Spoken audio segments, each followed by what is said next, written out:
This is a Danger Entertainment podcast. DangerEntertainment.net. Danger Entertainment Podcast Network.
Welcome to episode 313 of History of Bad Ideas, a.k.a. the Floppy Awards episode. 2019 Floppies. I'm Jason. I'm Jeff. I'm Jim. And we have the Floppy Selection Committee here today.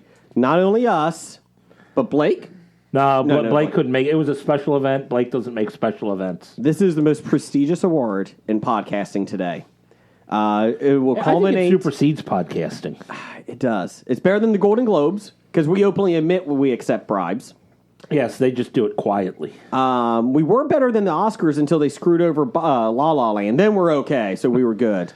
But this is the number one Floppy Award at the end of the show is the Canadian of the Year, which a lot of people want. Only a few can have. Got some bribes in hand. Haven't opened them yet. Yep. This is classy. We're all wearing tuxes. And I'm in a black dress. Mine's Canadian. Ooh. Doug's in his birthday suit. But he's got the tie. Oh, that's true. Selection. And cummerbund. The selection committee is number one fan Doug. Hi. Glad to be here. The Dit Man from the radio show. Howdy, howdy, howdy. Blake's better half, the Dit Man. Intern Hackney. That's intern of the year. Not yet.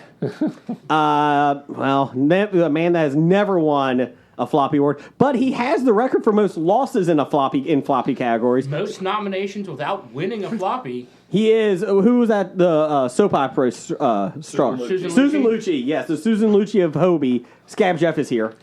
This is my year. And Jeannie of Hobie, who drove 16 hours just for this episode. Yes. 2 weeks in a row she's driven down here for shows. That's impressive. It is impressive. I'm amazing, guys. And just to let you know, Scab Jeff and Jeannie are up for Canadian of the Year this year. And we have a lot of podcasters that send in their segments for nominations, and they pick them too. So we got a lot of award ceremonies to get to. But first, every year we do worst films of the year. IMDb picked them this year. And number 10, Jack and Jill from 2011. If anybody has seen any of these films when we announce them, please talk. These are of the decade. Of the decade, sorry. Decade. I have seen Jack and Jill. It's a horrible movie. There are not many redeeming qualities. By many, I mean any. In that the film. end is great because it's the end. Because it ended? It's over. Yeah. When it says the end. Does that have Duncan Chino with Al Pacino? Mm-mm. No. Is that the other one that he did? Is that the one with Jim Carrey? No. Adam Sandler. He plays his twin sister, Jill. I did not see this one, but I did see an ad for it, and it was incredibly terrible. Okay. Number 9, The Open House in 2018. Worst films of the decade. Didn't see it. Anyone? See it. Never heard of it. Never heard of it. Okay. Let's see here. Slender Man in 2018. Nope. Heard of it, never saw it. Never saw it. Never saw it. Okay. Never saw it. Bucky Larson, Born to be a Star, from an Adam Sandler production. This is one of intern Hackney's favorites, starring his best friend. Nick Swartzen. Isn't that the Winter Soldier? No, that's a different Bucky. Bucky Larson. That's Bucky Have you seen Barnes. this? I have not seen anything on this list, let alone heard of it. Really? You're a good man. Hackney, have you seen this? I have not. Okay. It is god awful. Is it? Yes. I saw maybe 10 minutes of it. It's from the star of Grandma's Boy, right? Yeah, I saw about 35 minutes. Well, it's not this. Star No, Grandma's Boy. he's in Grandma's in Boy. Grandma's He's not okay, the he's in star Grandma- of okay. Grandma's Boy. It's another Sandler movie. Like his Happy Madison, they Yeah. produced it. So Number 6, The Starving Games from 2013, which I can only guess is a spoof movie. It's a spoof movie. I saw it when it came out. I saw a preview or whatever. Didn't watch it, but it looked horrible. Number 5, Left Behind with Nicolas Cage. Not the Kurt Cameron films that Dipman likes. He loves those. You're a big Kurt Cameron fan, aren't you? Tracy Gold. You're a big Yes, Tracy Gold yes. fan? Oh, he's now Kirk Cameron. Now that he's An Avatar fan. praising Jesus. Yes, he is. Well, if we're going off of people that were on Growing Pains, we gotta go Ashley Johnson. I'm a big Ashley Johnson fan. What's she in? Growing pains. She was in Growing Pains. Okay. Okay, I'll go with Leonardo. Yeah, what about Leo? He didn't do anything, did he? Number 4, Scab Jeff's film. I'm sure he saw The Human Centipede 3: final sequence in 2015. Have you seen this, Scab? I haven't even seen Human Centipede 2. Have you First seen one? It's pretty disturbing. I haven't seen any of them. This one takes place in a prison, and it's the longest centipede. He connects them mouth to ass all the way around with all the convicts. I am currently waiting. Dipman, you're right there. I am currently waiting to get Human Centipede 2 for finishing 4th in a fantasy hockey league from like 2012. I watched the South Park about this. And until The Human I get that Centipad? movie, I am holding the Mike Vernon Cup hostage. I don't know who did that. Anyways, moving on. Number 3, the biggest bust of a film ever in terms of money, The Oogie Loves in the Big Balloon Adventure 2012. never. Is this a foreign movie? No. It's a live action, isn't it, Doug? No, I don't think so. Isn't it? Never heard of it. Number 2, Birdemic: Shock and Terror 2010. I think that's Fear. I feel like that's a little rough one because that's a low budget, But it goes down with like The Room as like one of the worst movies ever. Is this a sequel to that Birdman with Michael Keaton. just asking for a friend? Actually, nobody wants to know, but Well, actually, it's the prequel because it was out first. got it. And number 1, again, Dipman's favorite actor, Kirk Cameron, Saving Christmas 2014. And it's less of a movie and more of him preaching why you should celebrate Christmas. But does he save it? Christmas time is here. The saving Time grace is for only an joy. hour and 20 minutes. I have seen this. For cheer. I saw it on YouTube. He's trying to save it from all those liberals who are trying to get rid of Down the Christmas. hall. Oh, Why doesn't Starbucks say Merry Christmas on its cup? Kirk the Cameron will turtles. save us from it. Fucking liberals. Hey, down the hall. It's enough out, you. Careful, they'll impeach you from this show. It's enough. Down the hall, everyone. I haven't talked to anything political yet. You stay. You and Hackney stay.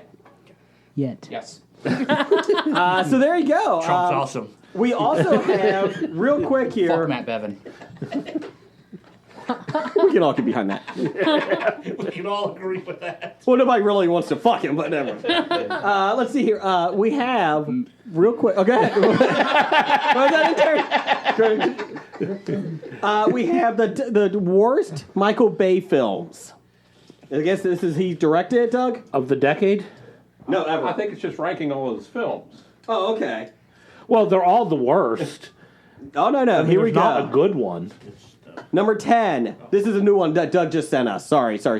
He just sent us. It's not on the outline. Here we go. Transformers sequels. All of them tied? Yes. What about the first Transformers? That's later in the list. He didn't do Bumblebee, did he? No. Good. That's actually was. I heard that was good. This is from Collider. Collider? .com. I was like, colander? What? The Transformers sequels can be easily described as the 4 of the worst movies ever made. So there you go. Let's see here. Number 9, Pearl Harbor. Pearl Harbor sucks, and I love you. Number 8, Armageddon. What the hell? Yeah, that should be much worse. No. I think Transformer movies are worse than Armageddon. Okay, keep going. I watched that with my first girlfriend and got a hand job. Was she worried about afterwards? You, So that holds a special place in your heart. Yeah. it's like, Bruce Willis. I going to never the needed to know asteroid. that. Were you in an alley? When they're cats? Afterwards. Was she worried about CERN? Some things you just don't need to bring up. I'm just saying, you can't put that on the worst film. Just because of that. Because I got my first hand job watching Armageddon. after Armageddon. And it's like, oh, the end of the world. Let me yank you off. Yeah, no. She never used the word yank. What's going to happen the next time you and your current girlfriend have the TV on and this shows up? She listens to this, right? She's gonna randomly just punch him. She does. So now you have to wonder. When Everybody you go has to a past, Doug.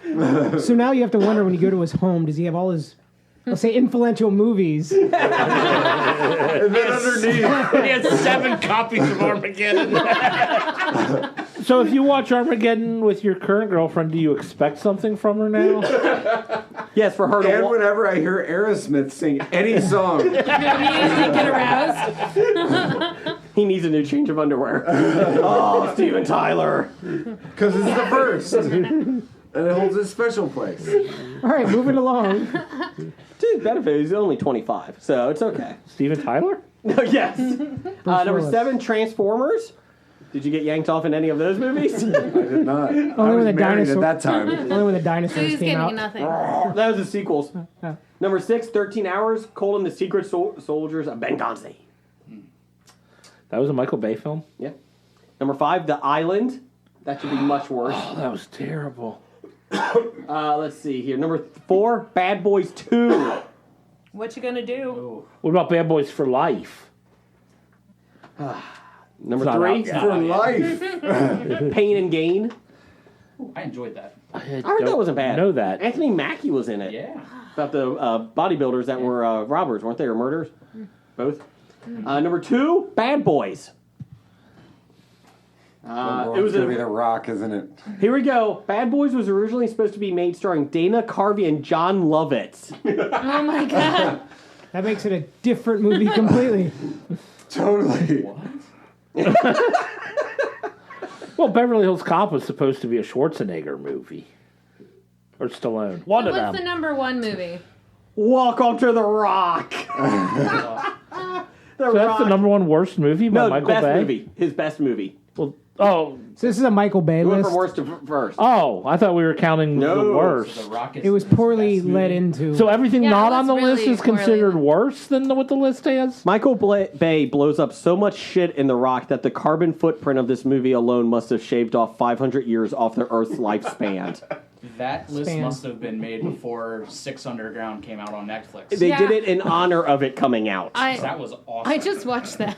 I loved it. Well, It was- I watched it was this week, so last good. night. Yeah. I started work late because I was like, I have to finish this. Yeah, it's awesome. So they're gonna have like 8 more. No spoiler alert. Just saying. It seems like there's going to be more. It would be silly from not to. so there you go. You have to watch it to understand. I must say, I have no clue what you're talking about. I've never even heard of this film. It's a Netflix Yeah, original. And it's the best part of it is when you have the aviator, aviation Jen, while he's ordering at the bar. I was like, that's, It's almost like Deadpool meets the movie Red. yeah, And it's done by Michael Bay. yes. Michael Yeah. Bay. So Netflix just dumped. 150 million. Yeah, here you go. Have fun. And he 150 did. million. It was the most Michael Bay movie I've ever seen. Was it more Michael Bay than Team America? Fuck yeah. Was it more Michael Bay than running off the stage when the computer stops working at the Oh, when he was giving his speech? Apple announcement? Yes. Was it more Michael Bay than my first hand job? Yes. We all decided that was sad and pathetic. Dear God, Jim, will you give the guy a hand job down there? Shut him up. I've been trying. The leg of the table is in It's the like way. we're an Animal House and he's not even trying. It's just taffy down there. So now for classy. Yeah. Doug, how you doing? Not bad. Okay. Let's get the listener feedback. Morris is so hard Top right now. five, It's we're like at the sticking a end. marshmallow in a keyhole. Here we go. We're doing the Floppy Awards, the classiest awards ever. You know what it costs to drive home with me, right? Rules of the road. So should we start with opening our bribe? Scab Jeff got a bribe for us, or just for Jeff. It's for us. He said So it's for- the bribe from me is for everybody. Okay, Jeannie got us a bribe by bringing cheesecake down, homemade cheesecake. we had some before we recorded this. It was amazing. It's amazing. It's nap time. So what do we got, Jeff? What's Scab Jeff's bribe? This I had left over from a couple weeks ago. Well, that's not a good bribe. Yeah, that doesn't sound good. So is it We get stale? leftovers? What is it? It's an e-cigarette. A V2 Red e-cigarette, fine electronic cigarette, 1.8% nicotine, 400 puffs. I think those are. 400 puffs. I think you got more of those. Okay, so the bribe is going in the trash next. Wow, did you not want to win? I had it left over from when So it's used? when the person still in the box. who looks like me happened to go into a vape store and Okay, so we What got are you, 16? Is this from you too? No, it's no, when he robbed that the vape is store in Florence, from Kentucky. that is from Jen to Jeff. Oh. I have nothing to do with this. This is specifically Is a Jen, bribe to Jeff. is Jen trying to get you to win a floppy? No, this may get her the floppy over him. Ooh. That would be awkward in that It family. looks like a CD of some sort. Oh, sweetness! Mariah Carey? Is Jen up for a floppy? Because she wins. What did she get? The Josie and the Pussycat soundtrack. Oh, wow. I know who's winning Best Morris. Her last name's not even Morris. Doesn't matter. Not yet. Gotham won for best book. Doug, what did you bring? Clothes for your kids. Okay, good call. Good Yeah. call, good call. Well, when we're living in the alley, so it's okay. So Oh, we're gonna have fun listening to this at work all next week. I was going to say because we don't have a CD player here in the Bob studio. Sorry. They still make those?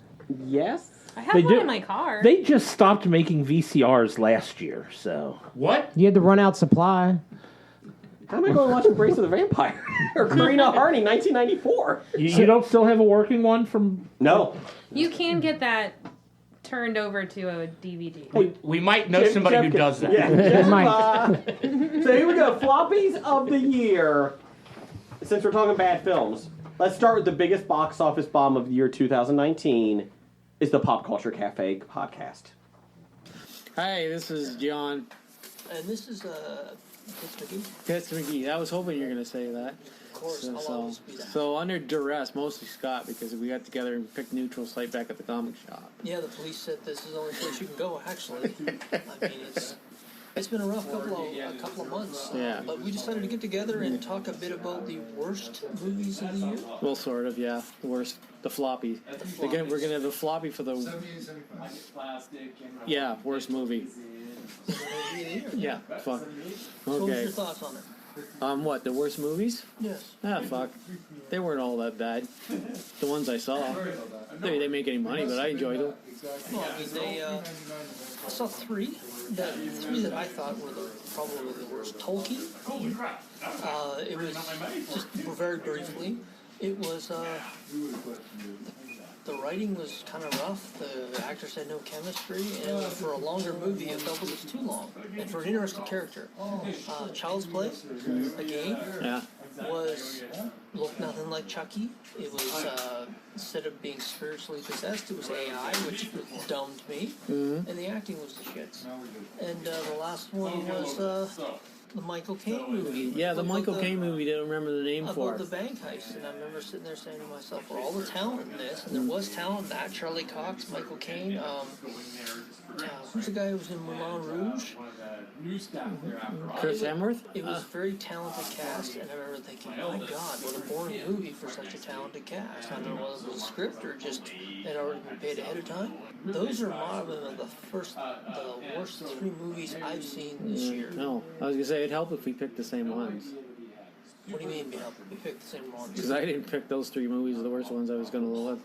So we got to pick. So I got Dark Phoenix, which I watched, was, $20 million, and it only made like 54, and it did have its rough spots. It wasn't any bad as some of the movies I saw of the X-Men shit, but still, it was weak. No. Hellboy, which you got a big stiffy about. You really enjoyed that about. You didn't have a floppy with that one, but it was $5 million. And it only made, domestic it made 2.9 million. Wow. So, but I didn't like that as much as I liked the first one, the original ones. Yeah. So, and the other one I put on here just for now is the Charlie's Angel one. I think I picked that one because Elizabeth Banks blaming everybody, but the movie itself is, it was, hang on a second, god damn it, $48 million budget, and it's only made 8.6 so far. So, not surprised. I didn't have that because I didn't think about it because it's on the theaters. Yeah. But you know what? That's the way it goes. I mean, you tell me it was why didn't you tell me you had to see the same 3 movies? Well, I mean, we haven't really talked that much lately. Goddamn reason Well, fuck, I mean, we got to pick something. You have your lawyers contact my lawyers and this fancy horseshit. You tell me I'm under contract. Well, that's why I picked here, because if I knew you'd get mad, because I knew you wouldn't have the same fucking I'm not arm. gonna lose my fucking temper. I told my wife I wasn't gonna lose my fucking temper. I've calmed down. I've gotten past being fired. But you know what, bud? Oh, yeah. It's just horseshit. It's horseshit. Fuck you. Fuck you. Fuck you and all who look like you. Son of a bitch.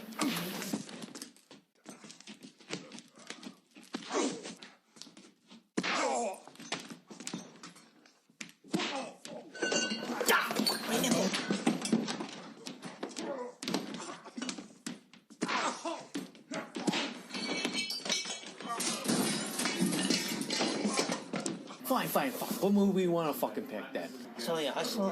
Okay, this is one of the worst films I've ever seen. It was at the Maple Syrup Blue Nuit Film Festival in Dildo, Newfoundland. That's where it premiered.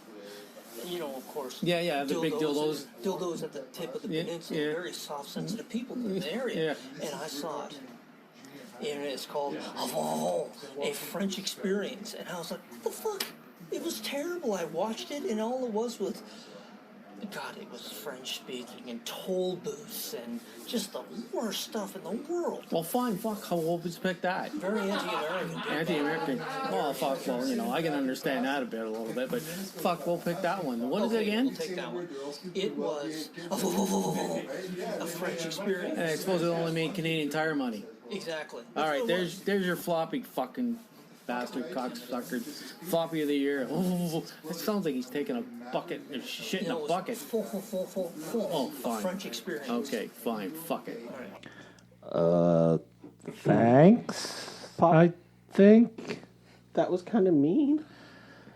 I don't think they enjoyed the floppies as much as they should have. I think they had a great time. They may have. Okay, here we go. The first one.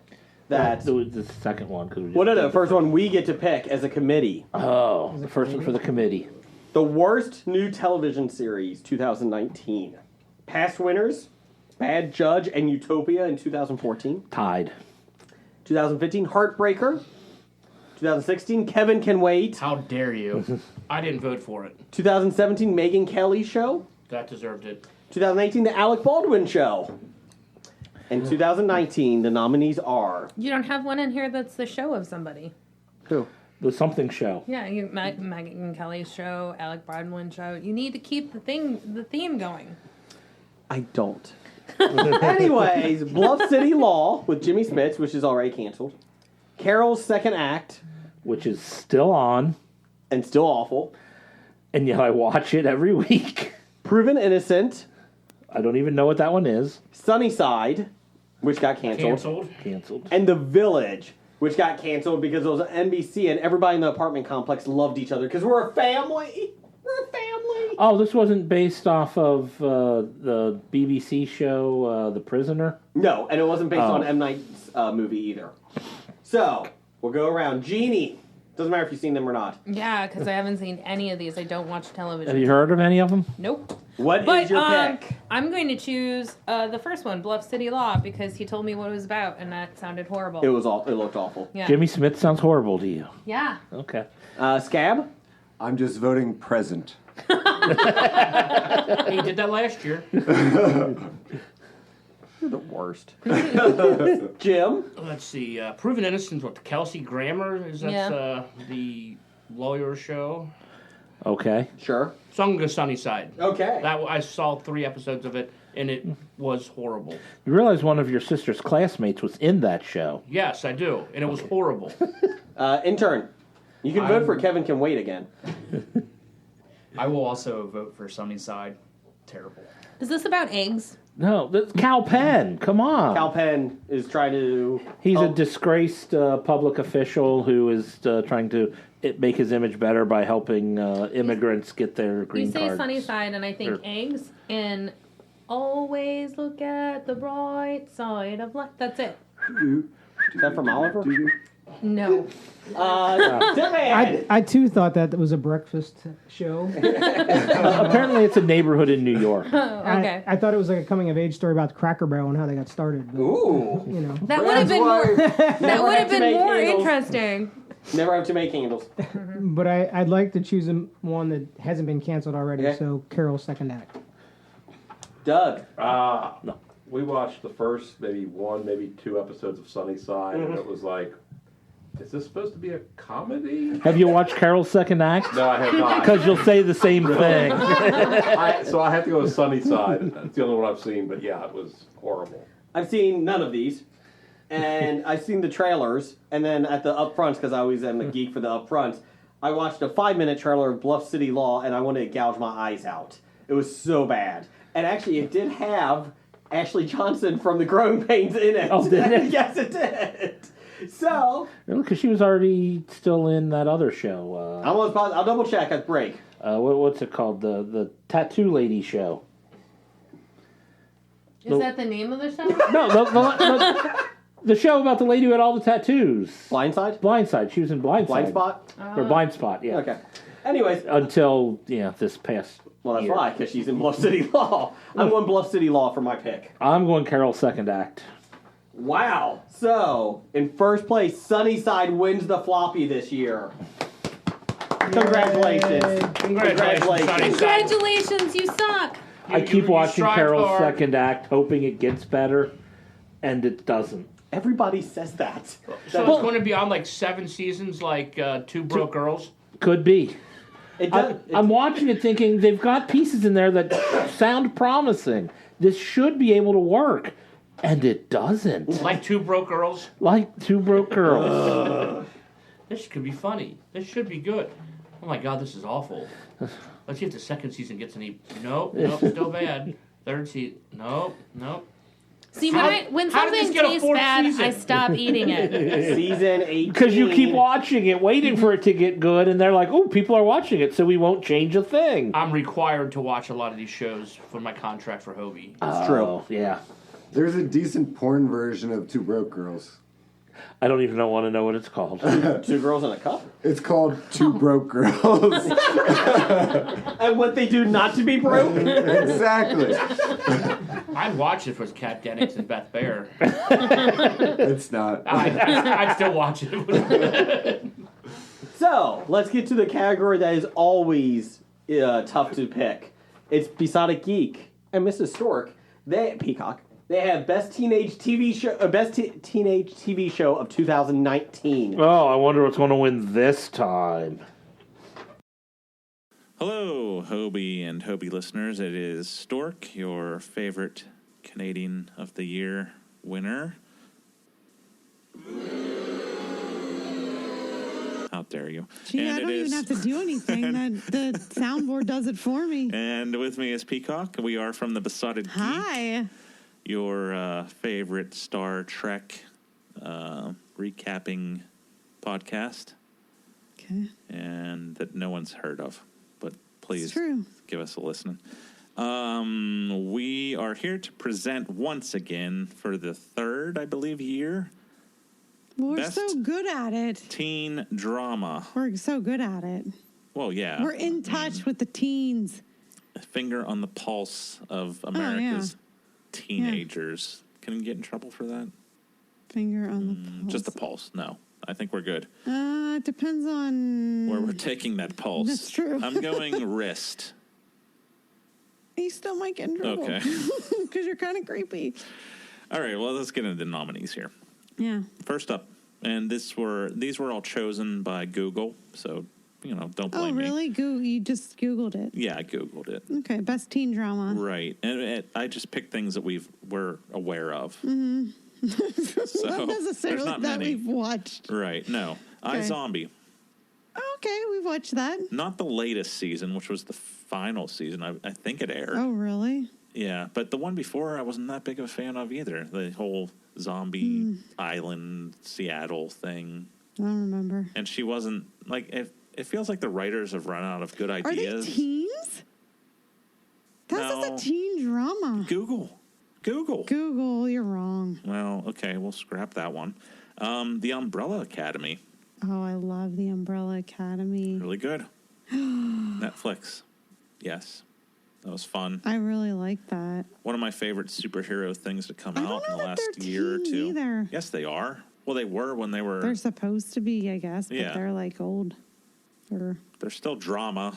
Okay, there's teen drama. I'm not striking that because they were kids. And number 5 is a kid still, sort of. Yeah. He's not even a teen. That's true. Maybe he is. I don't know. Well, physically. Yeah. All right, Chilling Adventures of Sabrina. Okay. Consistently good. Teens. That's high total school. teen stuff. Yeah, I got that. 13 Reasons Why. Teens. Oh, and they're annoying. Hey, didn't watch the third season because I did. hated the second. Did you? I did. Ew, when? I don't know. When you were probably jacking off somewhere. I don't know what you're doing. What?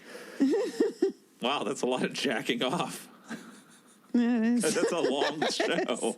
It is. Wow. You're probably actually playing video games somewhere, right? I might have just went to bed. Yeah, you're sleeping. Yeah, I mean, let's be realistic here. But I watched it. Was it good? No. Okay, right, good. I'm glad. No. I think it was better in the second season. The second season ruined the first season, which was really good. And the second season And was... it pissed me off even more. The third season was better than the second season, but not as good as the first season. Yeah. Riverdale, of course. So good. Yes, but we have not watched this season at all. No, it doesn't matter. Okay, so we saw the tail half of the season with the Goblin King and all that. The tail half? We saw all of it. Well, yeah, but in 2019, this is the 2019 floppy. It has to count as. Oh, so the only things you've seen. Have you seen anything? Well, we saw the Umbrella Academy, all of it. So that could all of be good. Everything. Sabrina. We haven't seen all of Riverdale in 2019. Is what I'm saying, because it came back out in the fall, and we haven't watched it. That's all. What's going to win then? Well, I have one more. Come on, cool your jets. Stranger Things, season 3. I guess they're teens. Yeah, I think that one's legit. Yeah. These are the ones that we have seen that I would consider teen dramas, or Google will. I mean, there's a buttload other ones that we haven't. I don't even know. Vampire Diaries and no, who cares? Garbage like that. It's Yeah, all garbage. not all. Except for Riverdale. Yeah. No, I mean, I think Stranger Things could be a contender. Yeah. I think Umbrella Academy could be a think contender. Umbrella Academy is I would really scratch. good. I would scratch Sabrina. It's good, but it's not those. It's not that good. I mean, Stranger Things season 3 really came back from a disappointing season 2 to me. Sabrina, I like, but it's not. It's just blah. There's It's a little blah. And I don't love Karen and Shipka. I'm sorry. Yeah, I don't either. I can't not see Sally Draper, and It's I not don't that. think she's. I think she's not very good. Yeah, I agree. Sorry. I'm sorry. It's all right. You're boozed up. You're telling the truth. Mm-hmm. Yeah, she's She's sort of not that good. She doesn't have like a charisma or something. I don't think it's written great for Sabrina's character either, though. I don't either, but I know she's acting. Like, I can just see it. Yeah, I agree. I see that she's acting instead of just, like, being. Yeah. So we've got half a season of Riverdale versus Umbrella Academy and Stranger Things. Yeah. Now, I know everybody's going to be like, oh, these fucking assholes. They always pick Riverdale. They're going to pick Riverdale. I think this might be the year where we don't pick Riverdale. Somebody's getting nervous. Who?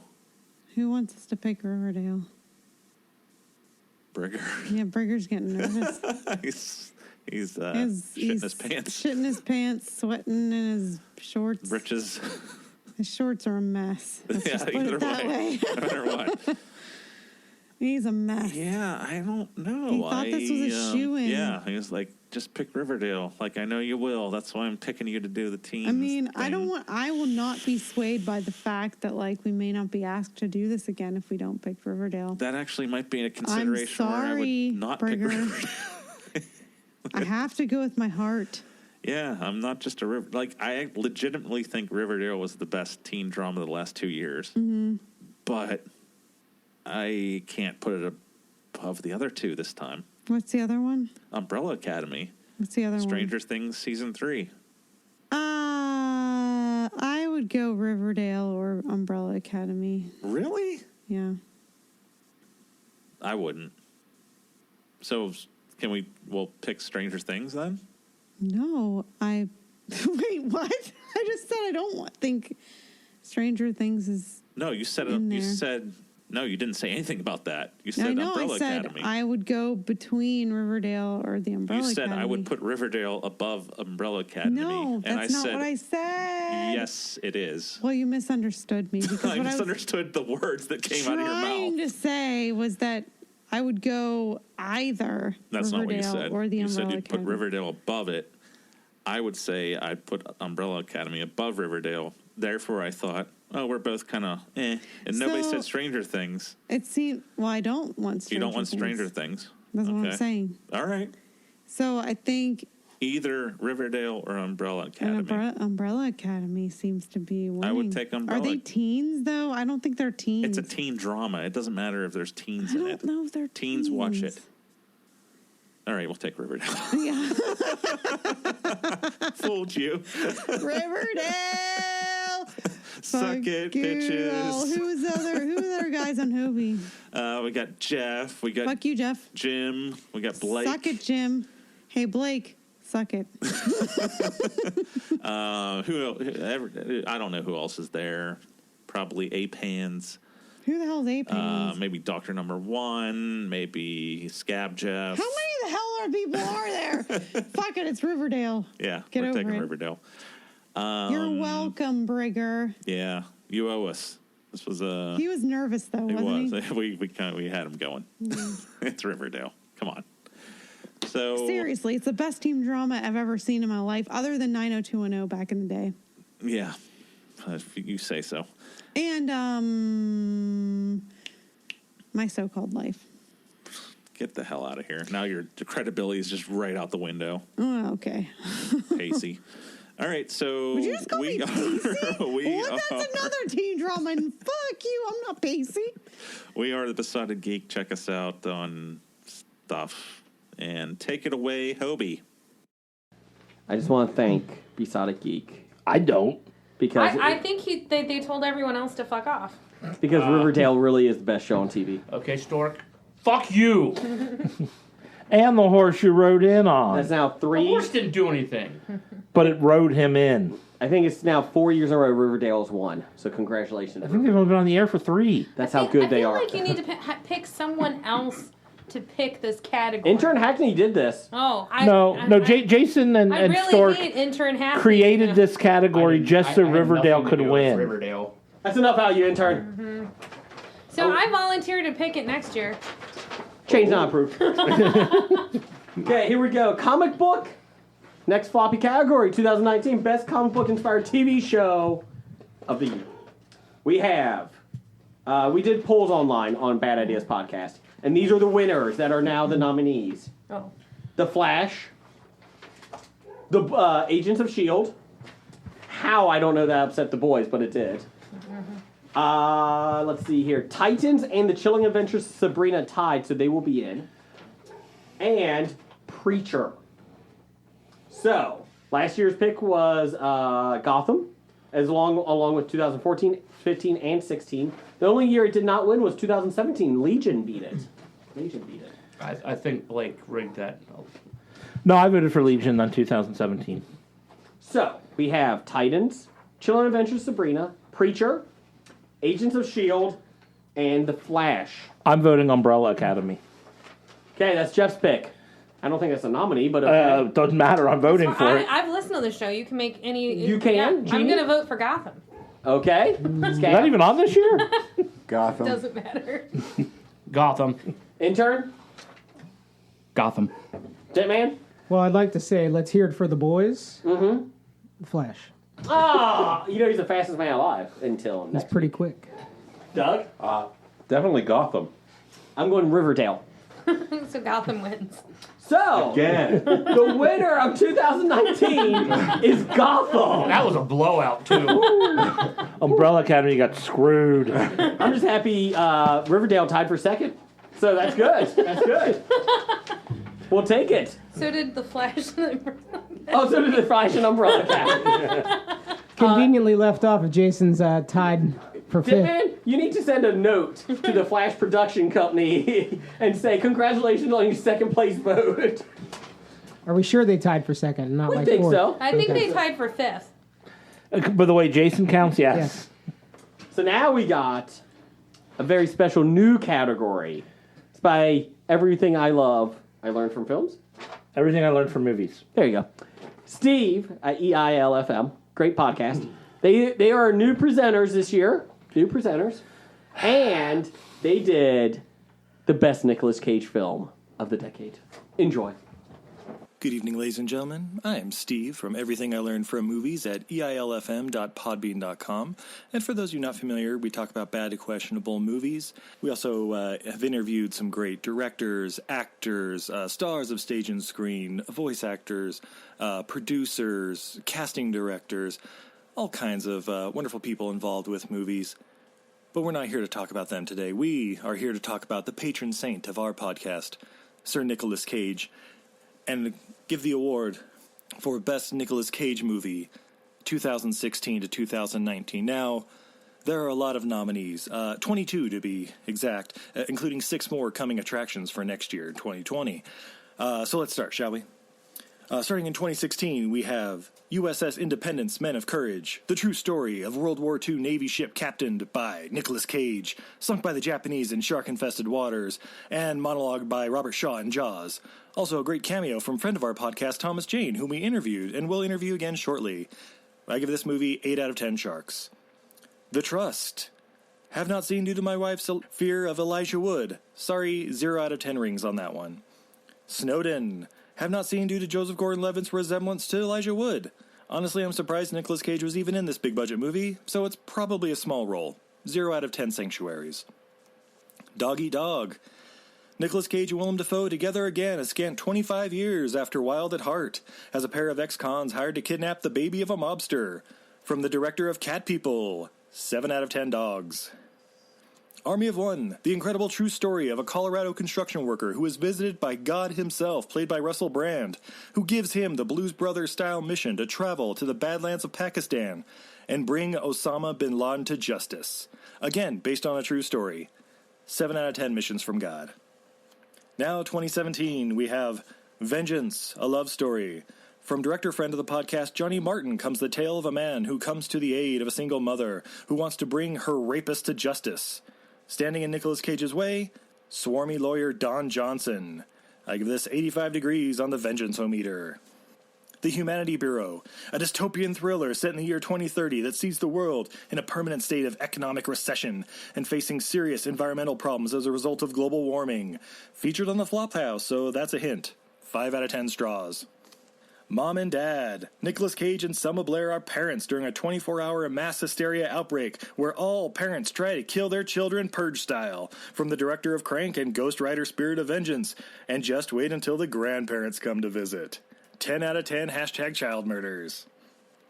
Inconceivable. Nicolas Cage and Gina Gershon reunited 20 years after Face Off as husband and wife, who hire a psychotic nanny surrogate mother who then tries to become mother to their children by any means necessary. Just recently saw this one, 8 out of 10 baby mamas. Arsenal, at long last, the sequel to 1993's Deadfall cinematic universe, in which Nicolas Cage reprises his legendary role of now mob boss Eddie King, and is up against the tag team of John Cusack and the guy from Entourage. 8 out of 10 mustaches. 2018, Teen Titans Go to the Movies. Nicolas Cage finally plays the role he was born to play, son of Jor-El himself, Superman, in the movie based on the TV series. Decent big-budget movie, but a small role, so barely a Nick Cage movie. 2 out of 10 superheroes, because it made me long for what might have been. Spider-Man Into the Spider-Verse, another great animated movie where Sir Cage plays a version of Spider-Man set in a film noir universe. Small role, but still more screen time than Bryan Cranston in Godzilla, so 4 out of 10 inner monologues. Mandy. From the son of the director of Tombstone comes a drug-fueled slow-motion journey of vengeance where a man exacts revenge for his wife's murder against a hippie cult, complete with demon biker henchmen. Yep, that's all the description I need to. 10 out of 10 decapitations. Looking Glass.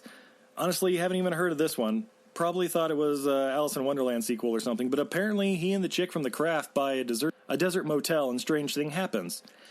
Adding it to the queue now, could be Paranormal Activity, could be a David Lynch knockoff. 69% occupancy on the hypometer. 211. While on a routine patrol, an aging cop, his partner, and their ride-along get caught in a standoff with a band of former mercenaries robbing a bank.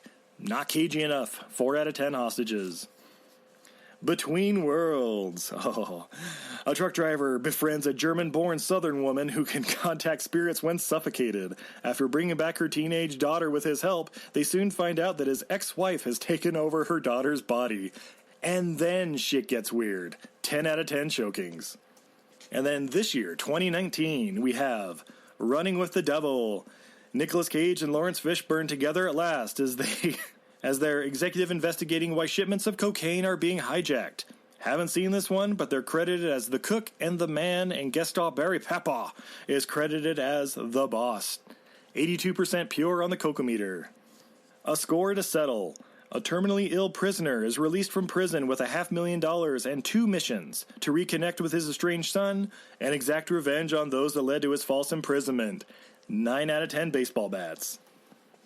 Kill Chain. A trail of murder and betrayal in Colombia leads to the front desk of hotel owner Nicolas Cage. Also starring Veronica Mars's dad as a sniper and one of the guys from Hurricane Heist. 9 out of 10 tequila shots. And of course, Primal, just released on November 8th, where Nicolas Cage is a big game hunter aboard a shipping freighter full of exotic and deadly animals, including a prized white jaguar, but also a political assassin who escapes and releases the animals from their cages. 9 out of 10 big cats on this one. And in case you're wondering about his coming attractions, December 6th, later this week, we have Grand Isle, where a young father is charged with murder and must prove his innocence through recalling a very twisted and dark night of events. Did I mention Kelsey Grammer's in this one as a detective? 9 out of 10 charges of contempt, Your Honor. Prisoners of Ghostland, coming January 1st. A notorious criminal must break an evil curse in order to rescue an abducted girl who has mysteriously disappeared. 7 out of 10 exorcisms. Coming January 24th, we have Color Out of Space, an H.P. Lovecraft story about a town hit by a meteorite. Haven't seen this one yet, but it apparently involves aliens and Mandy-like craziness and colors, and is the triumphant return of director Richard Stanley. And I think I saw Tommy Chong was in the trailer, so 9.3 on the Geiger counter. There's also the sequel to Croods 2, about Caveman Kids movie that nobody remembers. 3 out of 10 clubs. Pig, a truffle hunter who lives alone in the Oregon wilderness, must return to his past in Portland in search of his beloved foraging pig after she is kidnapped. This sounds fake as hell, but apparently also stars beloved matriarch Gretchen Corbett of the Rockford Files. So, anticipated 10 out of 10 pork loins. There's also Wally's Wonderland, where a quiet drifter takes a janitorial job at the now condemned Wally's Wonderland, but soon finds himself in an all-out fight for survival against wave after wave of demonic animatronics, 10 out of 10 murder bots. And this last one, I cannot wait for. They don't have a date yet, but Jiu-Jitsu, from the director of the Kickboxer reboot franchise and starring friend of the podcast Elaine Moosey, as well as Nicolas Cage, Tony Jaa, Frank Grillo, Juju Chan, and Rick Yoon himself, come the tale of an alien invasion fought off by martial arts superstars. Fucking 15 out of 10 spinning roundhouse kicks for this one, guys. And that's not even mentioning the one just announced where Nicolas Cage is going to play Nicolas Cage in a movie about Nicolas Cage. Holy fuck, you guys. All right, the 3 nominees, finally, for Best Nicolas Cage movie of this time period. Between Worlds, Mom and Dad, and Mandy. Gentlemen, the choice is yours. Okay, so it's on the committee now. We have to pick between pile of crap A, pile of crap B, and pile of crap C. It's pile of crap, Mom and pile vomit, of crap. and a dead body. I'm going Jiu-Jitsu, the new one that comes out next year. Even though it's not even out, I'm picking that because he's karate chopping aliens. That sounded better than the others. Doug? I'm going with Mandy. I believe it's based on a Barry Manilow song, isn't it? Close enough. No. I'm a firm believer his best movies are behind him, so I'm going with The Rock. That Intern. isn't even Gone in his 60 best movie. seconds. Oh. You got Between Worlds, Mom and Dad, Mandy, The Rock, Jiu-Jitsu, Gone in 60 seconds. and Gone in 60 Seconds. I kind of want to go with Teen Titans Go to the Movies because he voices Superman. Mhm.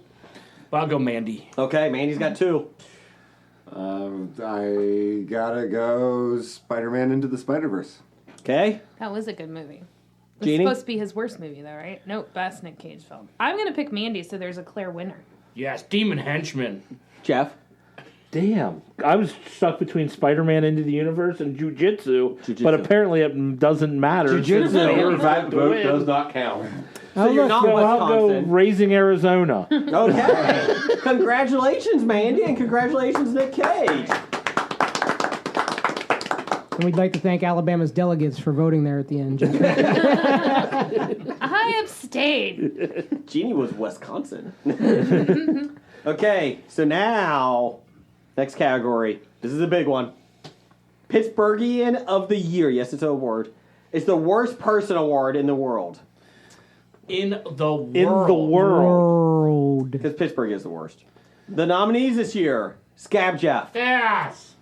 He is so hoping to win this. You can vote, but you can't vote for yourself. What?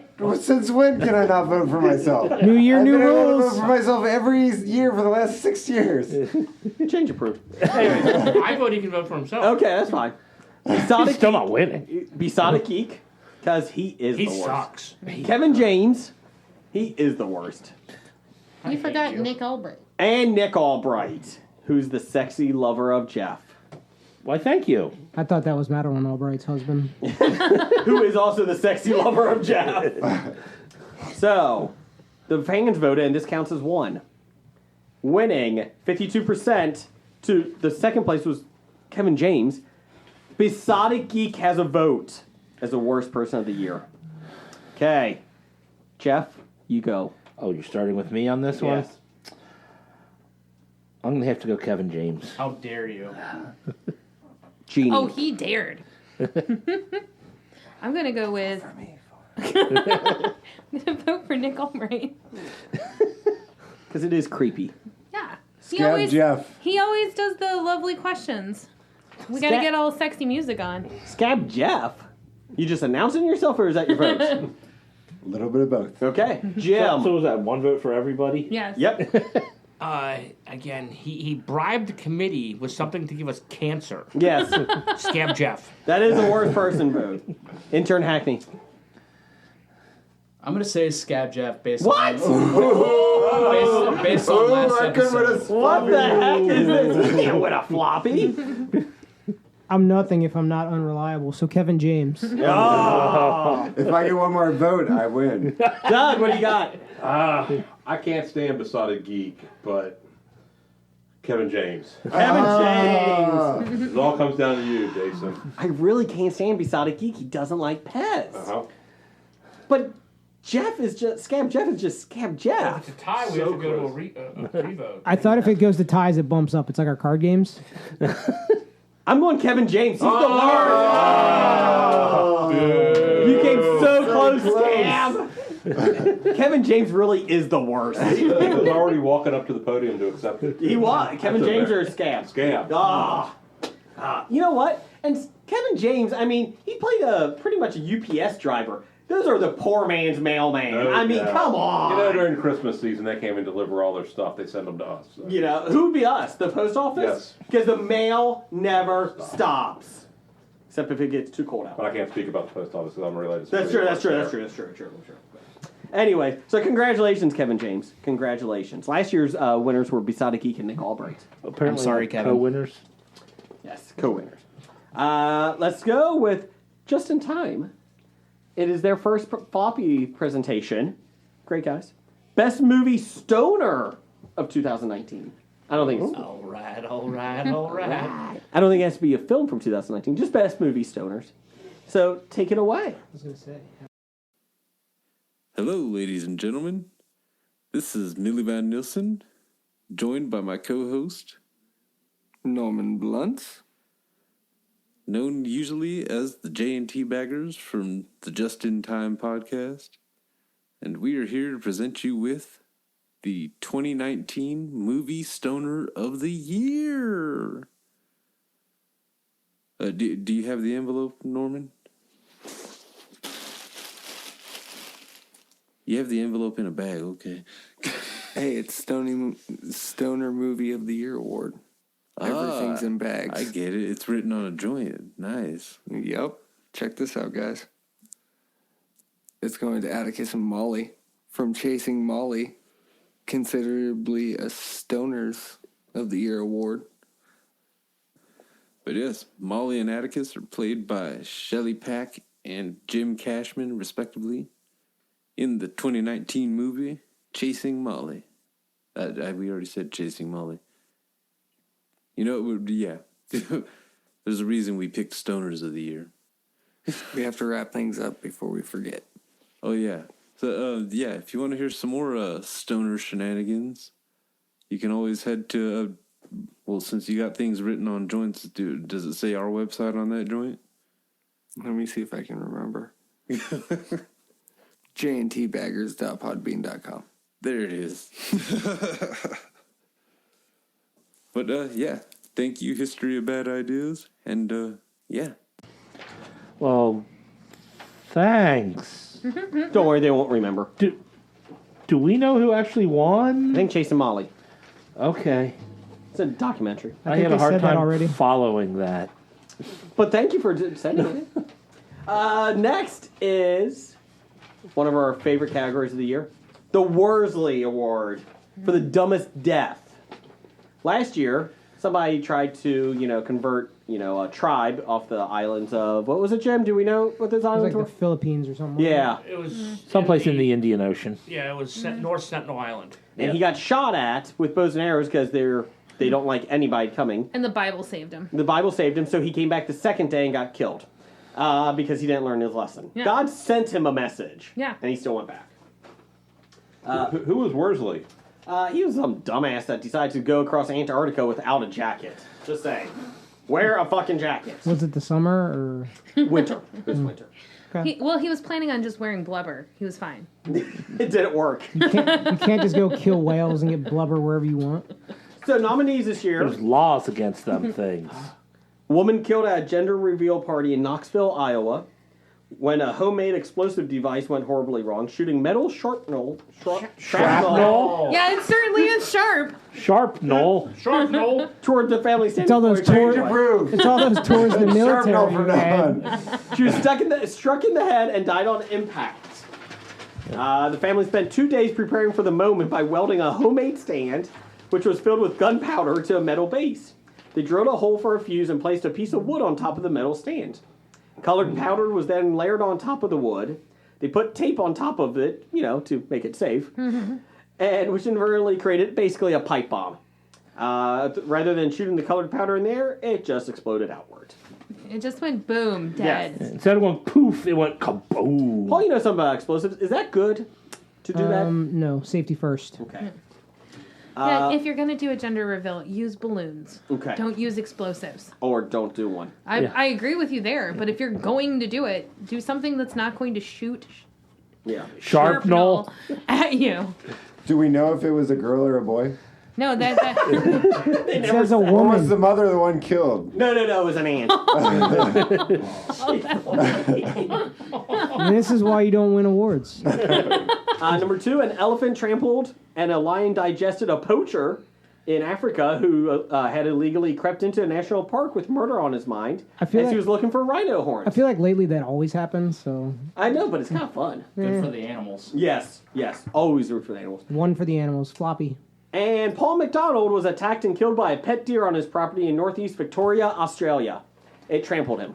Why do you have a pet deer? Exactly. Because you live in Australia. Because deer... And that's the most tame of all the animals Don't in you get Australia. a wallaby or something? Yeah, really. If you're going to be killed by a wild animal in Australia, why a deer? They have 87,000 different dangerous animals. A deer was not supposed to be one of them. Yeah, I'm gonna go with Jeff on this one. I'm voting for the deer killing someone in Australia. You're going with Does that? anybody Okay. have any other options? No, any other ones? Anybody hear of any? Because normally I like it when someone is trying to do something good, and because of their effort to do good is what kills them, i.e., trying to bring Jesus to people who will shoot you with a bow and arrow on sight. Is that really a good thing? Well, in his mind, he was trying to do good. Yeah. In the gist of Worsley, who the award is named after, he was trying to raise money by walking across Antarctica naked. But he failed. You said without a coat. You didn't say naked. It gets worse every time we talk about it. Okay, so I'm going with... Scab Jeff convinced me. I'm going with the deer. Doug? Well, I'm throwing my vote in. I'm going with pipe bomb. Homemade pipe bombs. Yeah, pipe bomb for me. Okay. Jeannie? I'm going to go with the elephant. Okay. Paul? Titman? I'm going to go with the pipe bomb because I just feel like she didn't prepare by wearing her appropriate safety gear. Just saying. She watched... She watched a YouTube video and everything. We get briefed on this annually. I mean, safety first. When you're doing gender reveals. When you're building your own backyard pipe bomb or explosive, safety glasses, gloves, it's just common sense. Intern? I'm going to go with the deer. Oh, 3-3. No, you can't count. It was 3-3. Yeah, Jim's got the last vote. Jeff 3-3-1. I voted for pipe bomb. Yeah, I Jim? popping. And Jim and Nick. Yeah. Jim, what did you vote for? Brian, Jason, and Jeff voted for deer. Poachers. Poachers. So it's a two-way tie. Two-way tie. Between the pipe bomb and the attack of the deer. Congratulations to both of them. Unfortunately, they will not receive the award because... We'll just make a deer a pipe bomb, and then you can combine them together. Maybe that's what happened. It just blew up. I wouldn't go about building those yourself. You may be put on some kind of do not fly list. As winners of this award, prestigious award, each family, respective family, gets a jacket sent to them. So just let you know. They really don't. If we had their address. Australia.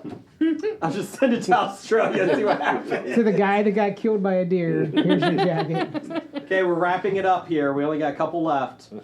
We got Floppy for the best Morris. I've got this one wrapped up. Okay, so the best Morris, picked by us. We have Scab Jeff, Pam Morris, Cousin Pam, Morris Chestnut, and Mercury Morris. Who were the last two? Morris Chestnut is an actor. Mm-hmm. Mercury Morris is a former football player, and Okay. he was on the Dolphins team, wasn't he? Yes. Yeah. The undefeated Dolphins team. Can I And he, have- has, too, wasn't he? and he has a Oh, big really? swollen head. He's one of the guys that pops champagne every year. And also, Obviously, my vote's not going for Mercury Morris. and also we have a write-in at the last minute, Jen Adams. I'm voting for Jen Adams. I have a write-in. Probably let Jeff vote first. Go ahead, Scab. If you would like a hand job tonight, you probably want to root for Jen. I'm so confident that I'm going to win this that I'm going to go Pam Morris. Wow. Cousin Pam going out on He's really hoping for more than a hand job. He's graduated to other sexual acts. They're more. Just remember, they can take a turn for the worse. She's got really soft hands. They're not calloused over after years.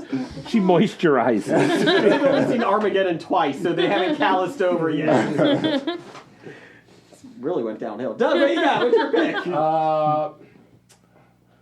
I'll go with Pam. Oh, no, I'll go with Scab Jeff. Oh! Ditman.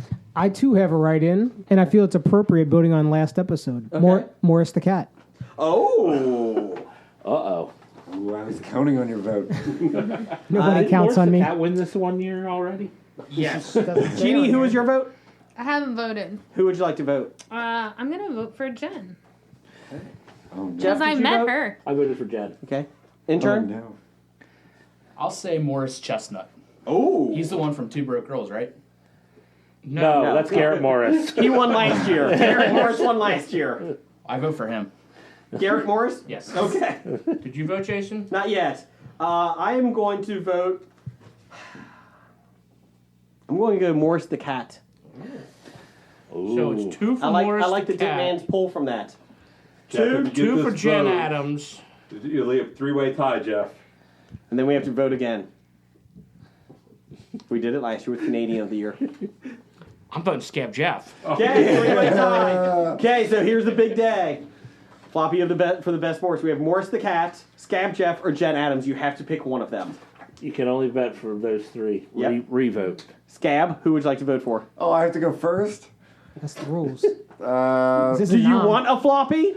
Well, but if I... Do you want a hand job? If you're up, you have to go before anyone else votes. Those are the rules. like My wife these rules. just made up. I'll go... Change approved. Scab Jeff. Hey. Doug? I didn't like his flip-flopping. I'm going with Jen Adams. Good call, good call. I stick with Jen Adams because when someone bribes me, I stick to the bribe. Jeannie? I'm going with Jen because I met her. It's 3-1. Ditman. Morris the cat. He has more personality than Scab. Fact. Jim. He's next. Oh, intern. Sorry, intern. I'll go with Morris the cat. Okay. Well, I'll be honest. At this rate, you're not even going to get second. You know what? I'm going Morris the cat. Jim? Scab Jeff. So we're down to a 2-way tie. So now another vote. Jen Adams and Morris the cat. I'm really trying, man. Go ahead, Scab. You can go vote first. for yourself in the first round. That's awkward. Who do you got, Scab? Oh my god. I'll go Jen Adams. Jeannie. I'm sticking with Jen. Sticking with Jen. Doug. I'm flip-flopping again. I'm going to Morris the cat. Okay. Ditman. I brought him in. I'm going to keep him there. The cat. You're riding it. Ride the Intern? cat. I'm riding the cat wave. You know what? I'm riding the cat wave too. Jen Adams. So that's a tie. So after all that, congratulations to Jen and Morris the cat. Now, we're all under strict rules. Scab, you cannot tell Jen she won a floppy until this premieres in New Year's Eve week. But you can present her with the vape pen that's in the corner. The trash can over here? Yes. Let's do Henno. We're wrapping it up. We only got a couple categories We're wrapping left. it up. We still got about 5 or 6 categories. No, only 3. We have Best Abs of the Year 2019, presented by El Henno and Steph. So take it away. Hello, this is Henno. This is Steph. From the former Gotham Orville Lights podcast thing. Now defunct. Yes, it is no longer. It is a podcast no more. Exactly. What are we Although doing? still available until the end of the year. Yes, it is. We will be holding the feed up for a little while if you want to catch up real quick. Yeah. So what are we doing now, Steph? Well, now we are here to present the annual Hobie Floppy Award for Best Abs. And since we're no longer on that other show, what show are we doing it for? We could do it for the other show that we're now on. Yeah, that sounds like a good idea. Let's see, how does Sean start the show? Hello, and welcome to the Moving the Needle podcast, where we ask, what moves you? And tonight, it's the 2019 Floppy Awards for Best Abs in a Motion Picture. How'd I do? Woo, woo, yay. Close? Does it kind of sound like Sean? Yeah, I would say it was pretty close. So, yeah, we're on now the Moving Needle podcast with Sean and Roy. If go check us out. We talk about movies and TV, and our favorites are Guilty Pleasures music podcast. It's a ton of fun. Where can they get a hold of us, Steph? You can reach out to us on Twitter at MTNPod. You can also check out the website, mtnpodcast.com. Now for the moment you've all been waiting for. The nominees for Best Male Abs in a Motion Picture for 2019. Why don't you start us off, Steph? Of course, we could not have the Best Male Ab nominees without including The Rock for Hobbs and Shaw. Did he win last year? He won last year. I think he might have. Yeah, I think he did. Yeah. And who do we have next? Oh, we have also from Hobbs and Shaw, Idris Elba. Oh, there you go. He was looking quite spectacular. Or spunktacular. Get it? Know what I mean? Let's see, do you have any females? I do. I, of course, have Brie Larson from Captain Marvel. Ah, excellent choice. I'm throwing out Halle Berry for John Wick 3. And on the new Charlie's Angels, or the Charlie's Angels reboot, is Ella Balinska. And their little photo of the three of them together is a very nice. Now, drum roll, please. For Best Male Abs in a Motion Picture, the winner is Idris Elba for Hobbs and Shaw. For his six-pack, his washboard, his nom nom nom, and also his long schlong. Basically, because he's Idris Elba. Yeah, well, that's it, too. Just because he's Idris Elba, and he does have a full package. Get it? Know what I mean? And why don't you announce a winner for females? So for female, I gotta go with my girl, Brie Larson, Captain Marvel. Woo! Yay!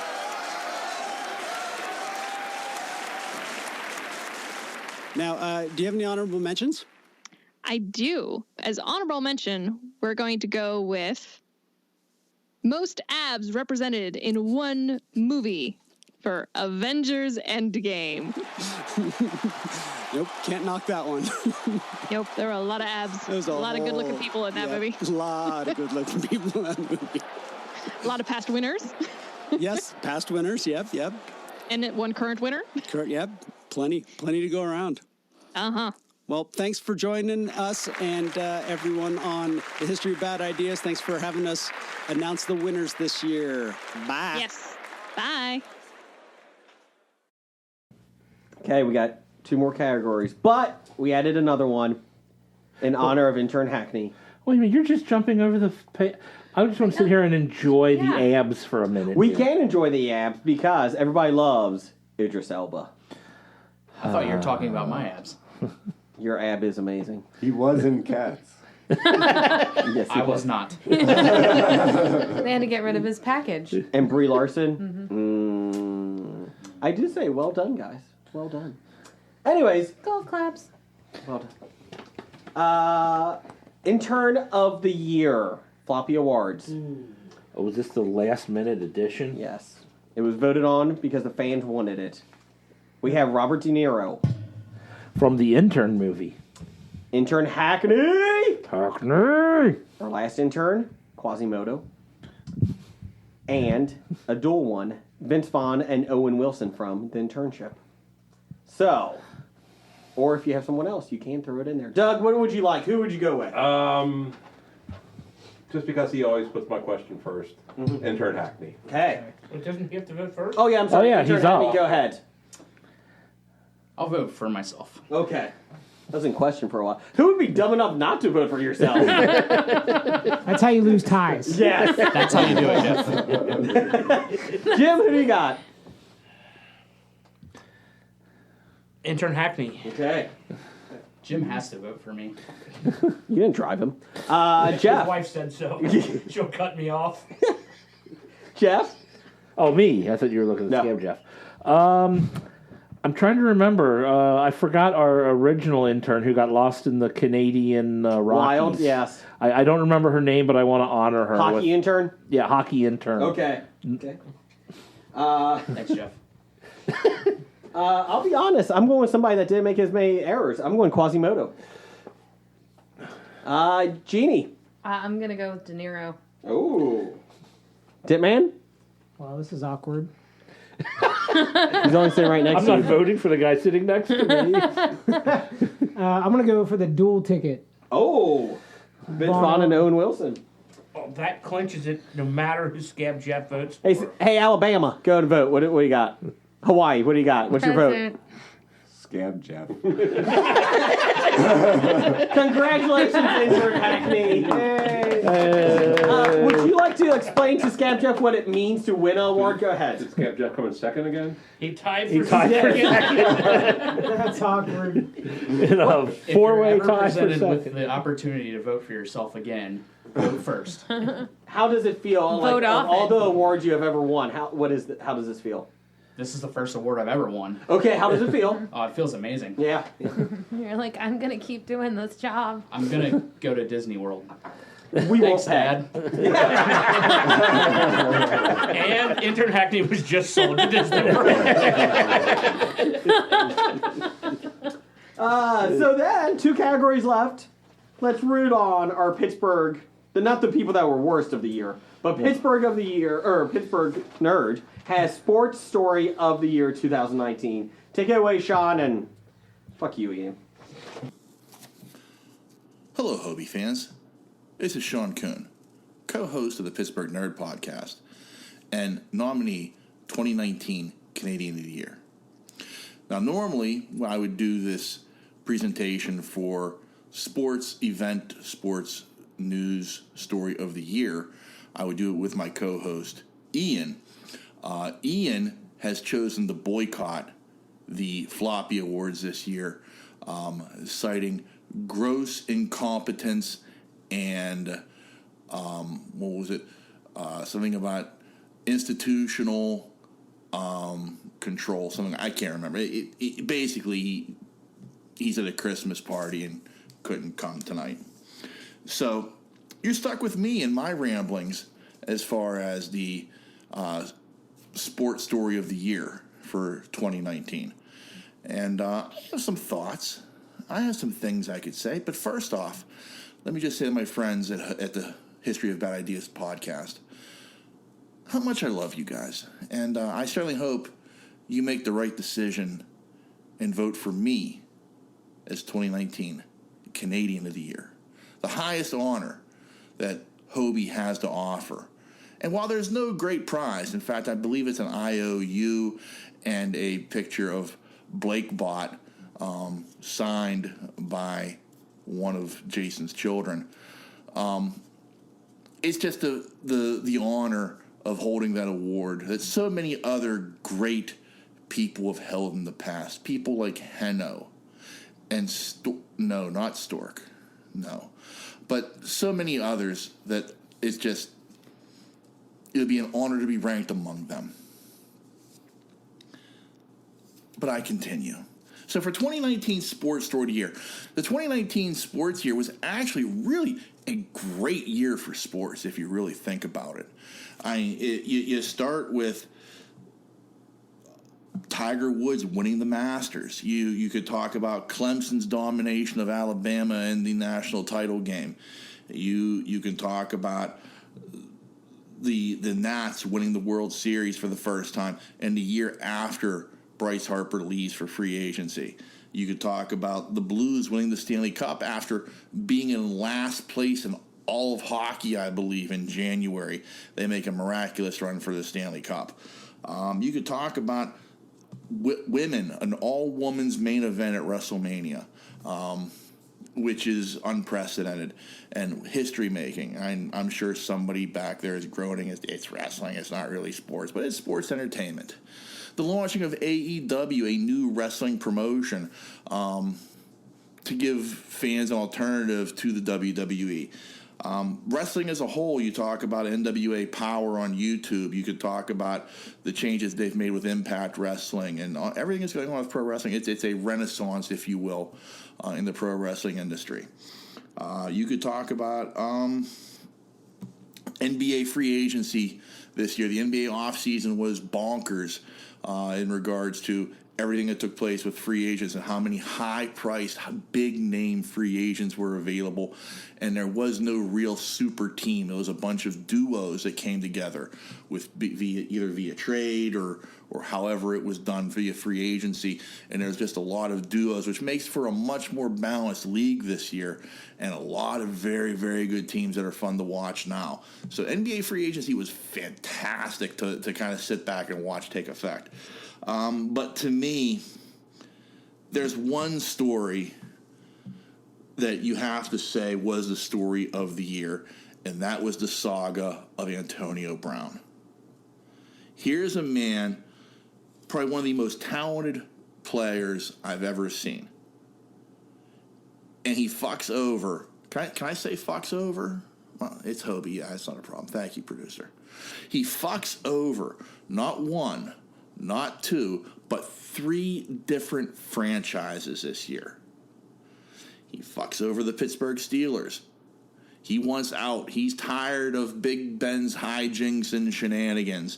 He's tired of being second fiddle to Ben Roethlisberger. He's his own man. You know, this, that, and the next thing. He doesn't need Big Ben. He can be the best of all time all on his own. And the Steelers give him exactly what they want, what he wants. They trade him away for a bag of magic beans to the Oakland Raiders, who bowed down to every single one of Antonio Brown's whims. They give him a new contract.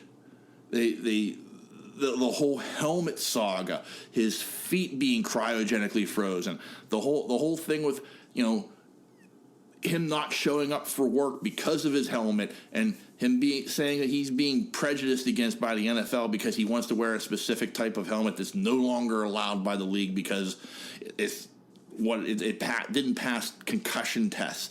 Like, this guy was nuts, and the Raiders went to bat for him every single time.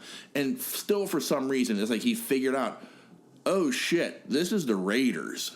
I've got Derek Carr for a quarterback. And he screws them over even more and puts them in a position where they have to let him go. And what does he do? He lands on his feet like nobody else can. He lands on his feet and ends up with the New England Patriots. The New England Patriots. There is a team that's already, everybody assumes, is going to the Super Bowl, into a guaranteed Super Bowl contender.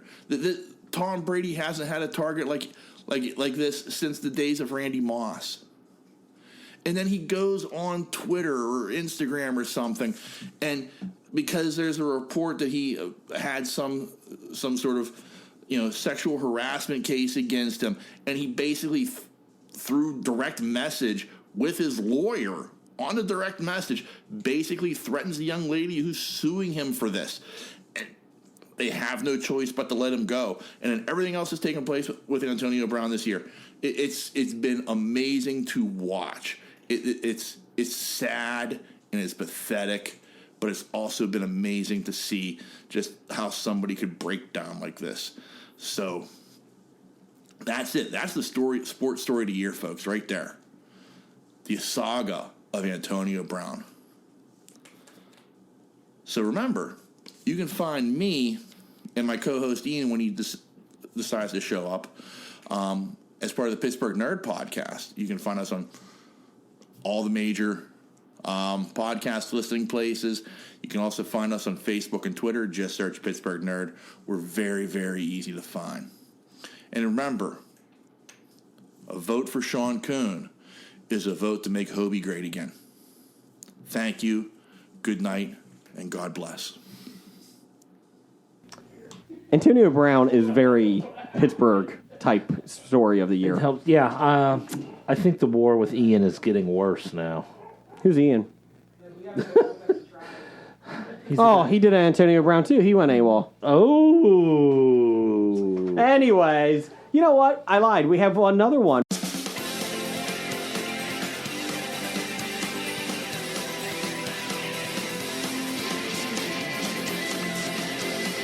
Right, so yeah, thank you to the Hobie Boys for inviting us back to do a floppy presentation, considering we've not really spoken to them for eons. Sure we have. I got a Christmas card. Did you get a Christmas So card? did I got one, yeah, it was pretty dope. I came home, I was in a bit of a fettle myself, and I came home at lunchtime, and I had a little Brigger's Christmas card. Bless. It cheered me up to no end. It very much did. Thank you for my Christmas card, and thank you for Chris' Christmas card. But yeah, the boys are doing the floppies again this year. I mean, if anybody knows how to flog a dead horse, it's Hobie. So they're carrying on with the floppies. I think they still do the 8 pans. Do they? I listened to an episode of theirs a few weeks ago, and they're still doing it. Yeah. They're still doing it, yeah. Number one fan still a thing? Yeah, except now it's like, there's no, like, they just go, boo, boo, boo, boo. There's no, like, talking like that. Right. It's just, they take turns and going, 8 pans, number one fan, formerly known as fucking whatever. Yeah. Yep. That's just, you It's know, irritating. whatever you have to do to get through the day, I guess. Yeah, they drove the car off the road so I didn't have to listen to it. That's a good review for you, Hobie. Looked at your phone. But yeah, so we've been asked to come back, and as you can tell, it's going to be our typical brand of floppy presentation. Because we are the champions of all that is independent film, I guess. I like that. I do like that. I'm okay with that. So we could 100% go down the road of doing independent films, but I decided that we should do independent films that you and I have helped promote this year and put out there, and let's just get down to the brass tacks of which one we thought was best. Yeah, let's do it then. And that's not taking away anything from the other movies in this category, because there are some absolute stormers. So would you like to say what the movies are? I would. Can you find it on your phone? Yes. So, number 5, The Isle. The Isle, yes. This was the horror thing on the island. That makes sense. With the ghosties. So it's a British indie film. Yeah. Set on a haunted island. Yeah. Number 4, Challenger Disaster. Nathan Von Minden's movie. That's the fella. Yeah. That's the fella. We had him on like 2 years ago. Yes, and we this did. movie finally About came out this year. The Challenger Disaster. Yeah, the Americans will know all about that. Yeah. Yeah. Number 3, Homeless Ashes. Yeah. We went to see the premiere, the premiere. But don't think that's going to get it points, because we will not be bought by premieres or with you premieres. just did a little... I did a finger point, yeah. I feel hand wiggle, yeah. A very, very important film, a very good film about homelessness in London. Yeah. Number 2, Night Shooters. Jean-Paul Lee. Came out of nowhere. Did. Punchy kicky film. Absolutely loved the hell out of it. Number 1, Stairs. Our acting debuts. Our acting debuts. And I have had several offers to pick up the role again. Yeah, you would have to pick that role up. Yeah, after I pick myself up, clean up off the floor. Yep. Poor choice of words. I know. So that is by written and directed by the awesome Tom Payton. Yeah, Tom Payton. We love Tom. We've backed him since we started. You certainly have. And Americans, you need to keep an eye out for this guy, because he's coming to get you. He is coming to get you. What are we going to go with for our number 1 pick of the year? Personally, I don't know if you agree with this. I'll let you go, and then I'll choose mine. My number 1 pick of the year is Night Shooters. Yeah, I agree. I absolutely agree. And I'll tell you for why. I wasn't I didn't know what to expect going into the movie. Yeah.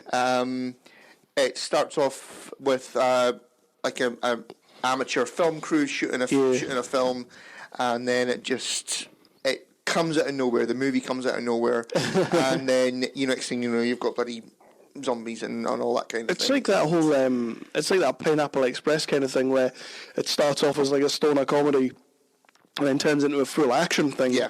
Where you've got John Paul Lee, and by the way, Americans, watch out for that guy. Hell yes. Because that guy is definitely coming to get you. We champion John Paul, we champion Night Shooters. Night Shooters is a hell of a movie. It's comedy, it's action, it's everything. It's brilliant. Yeah. For me, that was my favourite of the year because it just completely took me by surprise. Yeah. Movies about sort of Cockney white boys and all that kind of thing. It's very, very touch and go for me. We know a lot of people down in Aladdin, and we respect to them all. I'm not having a go or anything like that. 100%. But for me personally, a movie with a bunch of Cockneys in it can go either it's really good or I'm thinking, oh fuck this. But in this case, I was not thinking that. I loved the hell out of it. It was funny. The action was great, and it just took me completely by surprise. I'm with you, man. I'll go for that as well. Absolutely loved it. Challenger Disaster, absolutely loved that for a talky-talk movie. It's a fantastic movie. Homeless Ashes has a little bit of space in my heart. We went down to the premiere. It was great. Stairs. I mean, anything Tom Payton does, it would kind of been pretty obvious if we gave that the number one. Yeah. I think people would be like, yeah, take that man's dick out of your mouth. That would be border on nepotism, really, wouldn't it? Yeah. But that's why we threw it in there, to give you a bit of a curveball.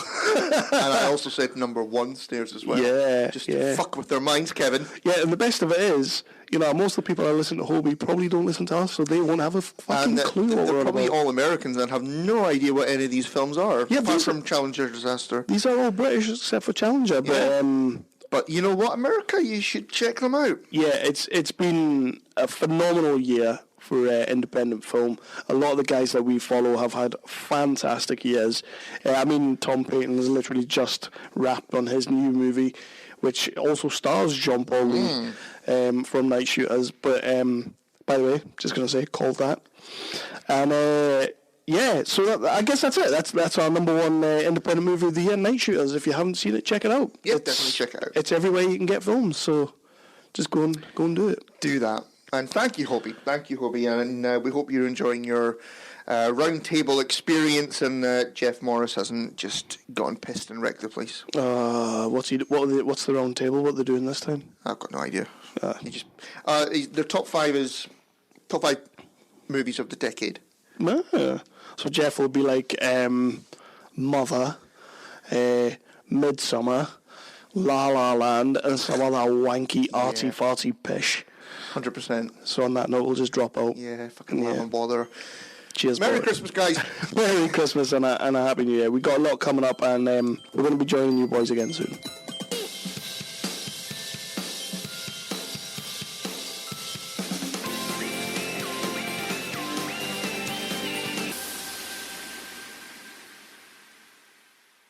We have the cinema guys. Hey, Brad, Justin, take it away. Hey, it's Brad and Justin from the Cinema Guys. Yeah, no, Ashley. Oh, wait a minute, here I am. She's here. She's here, not in Korea. I think immigration got her this time. Oh. But we're here to give the floppy for the best snack food of the year. Snack food. And you're not a big snacker, Justin. Well, I wouldn't say that because I love to eat like junk food. I just don't change it up. I don't look for new options. Okay. But I do have a holiday one that I like for now, for the holiday season, Okay. is the ginger snap. Okay. I'm into a box of ginger snaps. It has to be a certain brand. I don't know what it's called, but it's like that brown bag with a darker brown ginger snap written on it. I know which one you're talking about. Yeah, that one. Yep. I really like Okay. that one. If I see that, I'll buy it. Otherwise, 100% all the time, ice cream. Ice cream. Ice cream. Is there a particular flavor? I would default to cookies and cream. I wouldn't Nice shake choice. my head at a mint chocolate chip. I don't mind mint Oreo. Okay. Right now, UDF has a peanut butter Oreo, which is really good. I don't mind chocolate chip cookie dough. These are staples. I would go with any of those. But my favorite thing from UDF, because I think they have the best milkshakes in our city, Really? Yeah, but I wouldn't say anyone else has better milkshake than UDF. Even Aglamisi Brothers and Graders and all that, they're way better. And UDF, if you get a cookies and cream with chocolate milk, but white ice cream, so good. I'm going to have to put that on my list. So S'mores is a good milkshake, too. So would you say that's your snack? The UDF milkshake. I would go with the UDF milkshake. And the regular cookies and cream ice cream. Yes, I do chocolate milk in all of my milkshakes from UDF. It makes them all way better. Okay. Yes. Interesting. That's it. I don't think I've ever thought to put chocolate milk in my milkshake. Yeah, no, it's really good. It's the best. For me, I like to change it up. I like just snacks. One of my favorites is Oreo cookies. I love Oreo cookies. Yeah. I love trying all the flavors.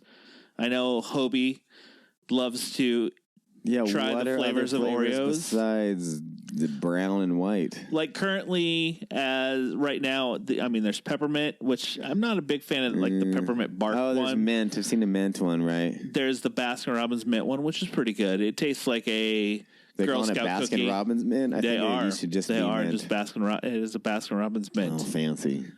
I really like the s'mores one where they give you like the graham cracker cookie with the stuff in the middle. Like it's that. really good. EL Fudge is a good cookie. Yes, I agree. Those are some pretty bomb cookies. If you came to Chips Ahoy, do you do soft batch or regular? I prefer soft.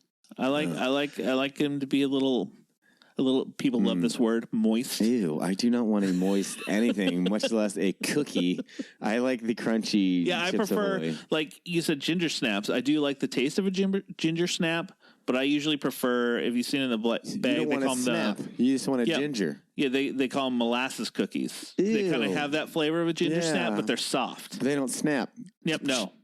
They don't snap. I couldn't even make the noise. Does it still give you like the little burny sensation on your lips after you eat a bunch? Yeah. All right. I guess that's not bad. Molasses cookie. Yeah. But Oreos, I like potato chips. I like potato chips. Grippos are probably my favorite. Oh, really? As far as, especially I think here. I would lean towards the Dorito. The Dorito. Yes. Yeah. I love the Grippos. Grippos and a Coke just go well Favorite together. candy bar? Favorite candy bar is a peanut butter Snickers. Not bad. Not bad. The peanut butter Twix is one of my faves. But I go old school Kit Kat. I'm into the Kit Kat. Peanut butter Twix, make sure it's the chocolate cookie. They did come out without the chocolate cookie for a while, and it wasn't as good. Yeah. I don't do anything that ever advertises it's now in white chocolate. And I don't do anything that ever advertises it's now in dark chocolate. Just give me that good old milk chocolate. I like dark chocolate. I like some of that bitterness of it sometimes. Don't mess up my Kit Kat with white and dark. Just give me the good old brown. Regular. You know what I saw the other day? My weird kid had a Kit Kat bar and just started eating it without snapping them off. And I was like, what is your deal, dude? You're eating it like a sandwich. Oh, so he ate like the whole block? Yeah, he didn't Not like just snap one at a off time? and eat one. I was like, you're weird, man. You know, I actually got on him and he'll probably My never do it favorite again. thing they do with the Kit Kat bar is not so much the ones you get in the store, but like the Halloween, not the really short ones, but like those medium-sized ones you get during Halloween. Like 2 bars? Yeah, it comes with 2 bars. Yeah. I like putting them in my mouth, and you bite down, and it sticks to the roof of your mouth while you eat the rest of it. I never tried that. Yeah. It's What kind of would this you weird do? sensation. No, that's a Klondike bar. No, I do like a Klondike bar. Ooh, a Klondike bar isn't bad either. See, I like my snacks. I just don't experiment with them very often. So, who would you give the floppy for snack for 2019? Oh, no, I didn't throw in fruit roll-up because there are a lot of good problem with snacks fruit out roll-ups there. is like I want to eat a whole box in one sitting. Okay, yeah, Like, I 'cause can they're see that. So good. I can see that. But if I have to give a winner, you know what? I'm gonna say because of this year, it's the first year I've had it. The mint cookies and cream ice cream from UDF is my Just the ice cream, not a 2019. shake? Yeah, either one. Just the ice cream. And in our family, ice cream comes in pints, and you eat it. That's a single serving. It's pints. Yeah, it's a single Well, there's serving some people for are like, anybody. I could share a pint. I'm like, yeah, no, no, thanks. I'd rather no. have none than share your pint. I want my own. I brought them to have people's houses before. I brought 2. Like, well, one's for you and one's for me. We're not sharing. We're not going to take some of it out and put the rest in the freezer. It's my pint that I will eat right now. I will finish this right now. It's the same in our house. A pint is... Yeah, you might give someone, my wife will be like, "Oh, well, let me taste that one." Okay, taste is a taste, but like, and we're not sharing this pint. I don't love to share food anyways. It's not my favorite thing. Okay, so your snack for 2019 is mint chocolate chip. No, mint Oreo. Mint Oreo from UDF. From UDF. Okay. Tasty. My snack of the year for 2019 is one of the Lay's flavors that came out. They came out with one that I loved. It was pancake. It was fried dill pickles with ranch. So it gave you that dill pickle taste, but that creaminess of the ranch flavor. And I know you don't like the that. Dill pickle taste. I know you don't like that. The creaminess of the ranch. But that's my pick for 2019 is the fried dill pickles with ranch. Salty and sweet. Yes. I'm Brad, and this is Justin. Yes. And we are from the Cinema Guys. Check us out. We have thecinemagays.com. Floppies 2019. Booyah. Okay, thank you, Cinema Guys. Everybody loves good snack food. Yeah, We've had a lot. Pickles are delicious. Not as good as cheesecake, though. But that's Can you not get a rid of the snack ranch? food. I made it a snack food. What'd you say, Jen? Get rid of the ranch.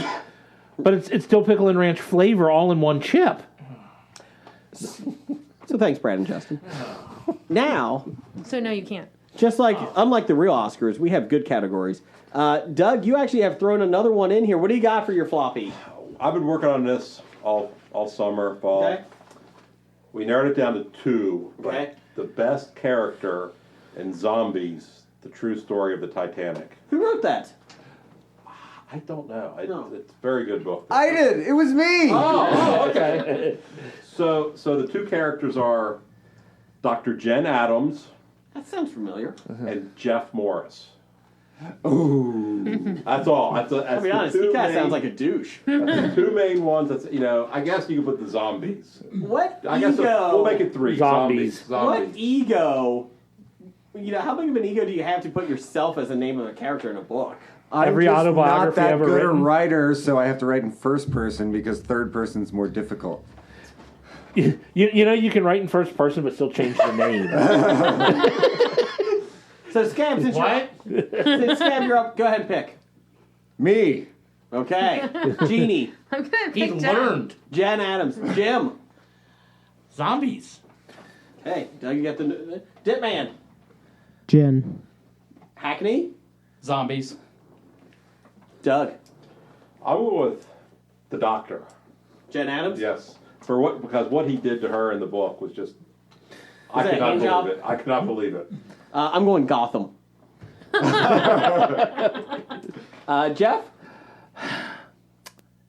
Doesn't matter, your vote's pointless. The zombies didn't bribe me for anything. That's true. Although I'm tempted to vote zombies. Mm-hmm. I already voted one category for brought Jen. you So Josie and the so Pussycats. does the bribe carry over for Yes. multiple? Yes. Then Jen.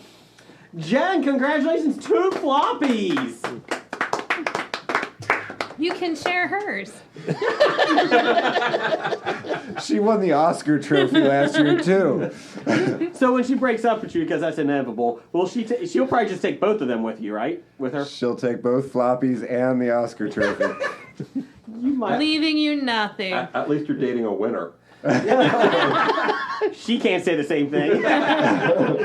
So you got that over her. And finally, we got some Canadian of the Year. Can somebody give me a drum roll? Like when he needs Don't my pound on the table. I think that was the entire question that he wanted. Everyone pound on the table all at once. Canadian of the Year 2019. It's our prestigious award. The #1 award in podcasting and in entertainment. You get the largest floppy. You do get the largest floppy. 18 Ask inches. Nickel. Previous winners were Scott from the Pop Culture Cafe. This has been mirrored in controversy because he had to quit last year. We wouldn't let him though. Besotted Geek. Mirrored or mired? It mirrored, as in when you look at it, you see the reflection of controversy. Proceed with previous winners. I don't even Besotted give you Geek won dollars. 2017, then Pezgate happened, so then Heno took over. Nickel in 16. 15 was Nickel and El Heno. And 2014 was Nickel from Graphic Novels. So we need somebody with stability this year. So that's the big thing. So who are our nominees? Do you know who is really stable? You can count on him for losing everything. What? Scab Jeff. That is true. Scab, You have to go ahead and give us a reason why you should win. Wait, time out, Lo. Nominees are Pittsburgh Nerd, Scab Jeff, Henno, Jeannie of Sahobi, and Brian of Salty Language. We remembered. So since you were forced to add them. The people's choice was Jeannie of Hobie at 42.9%. Yay! So that's one vote. One vote already for Jeannie. So, Jeff, give us a reason why we should vote for you. I can Okay, moving on. Okay, so. Well, we heard from Sean during his presentation. Yes. Henno is just a leaf on the wind. Watch me soar. I'm not sure what that means. I don't either. Leaves But don't Henno is leaves a don't good soar. guy. He is a good guy. Leaves don't soar. His dogs are They do in the adorable. wind. Brian's mean to me. More like float. He has a beard. He does. Okay, Scab, you get to vote. Scab Jeff. Oh! Yes. You learned. Finally figuring it out. Well, Jeannie, you're up, so you have to vote I'm next. gonna vote for myself. You learned too. I didn't have to learn. Jeff. Oh, she brought me a cheesecake. Jeannie gets the vote. Jeannie drove 300 miles, or 3 hours, or I don't know. She brought cheesecake. Toledo's about Jeannie. 300 miles. Genie with It four is when votes. you drive it wrong. I'll be honest, Scab's in trouble. Doug, who you going with? I'm going with the Scab, but just not this one. I'm going with Scab Randall. Oh, Scab Randall. Off the board. Probably the best Scab. Okay. Ditman. Can't go wrong with the leaf in the wind. Mm-hmm. I know. Whether it's soaring or not. Oh, Hackney. Gonna have to go Genie. Jim, again, welcome, Alabama. I thought it was going to come down to me. I thought it was a tie. I was voting Scab Jeff. Oh. Second again. Congratulations. Genie of Hobie, congratulations. Who's that coming from? I don't know. Before we get to the winner, let's get to the loser. Scab Jeff, how does it feel to come in second? Again. And again. I Is was he close. tied for second? No. Oh, second by yourself. Second by myself. I feel one year you're going to get it one. Always a bridesmaid. I'll be honest though. Won the good And, movie. and it's gonna be the The stupidest worst. death award. That's what I'm gonna win it. Like I'm gonna die of lung cancer from smoking. And you better put me on there. And you better fucking vote for me. You don't even smoke. It's a vape pen. Depends who else is on there that year. So, Scab, I'll be honest, this was not a good year for you. You didn't come close hardly at all. I got second place 3 times. Doug even made up a category to try to get you a win. You lost 5-2 in the Canadian of the Year. I'll be honest, next year, better come with a better bribe. But we do appreciate the candy. Jeannie, how does it feel to be a winner? I feel so happy to be Canadian. Okay. How do you like Pez? I feel like I should not answer that question. She's learning. Yeah. She pleads the Ooh, fifth. but if she gets disqualified, Wait then a I'm minute. gonna run around. Wait a I'm the vice floppy winner. You need to eat Pez. There's no Pez open. Doug, open that Pez. Use your 8 pants. Come on. He turned it to dust. Give her the lemon ones. Give him the lemon ones.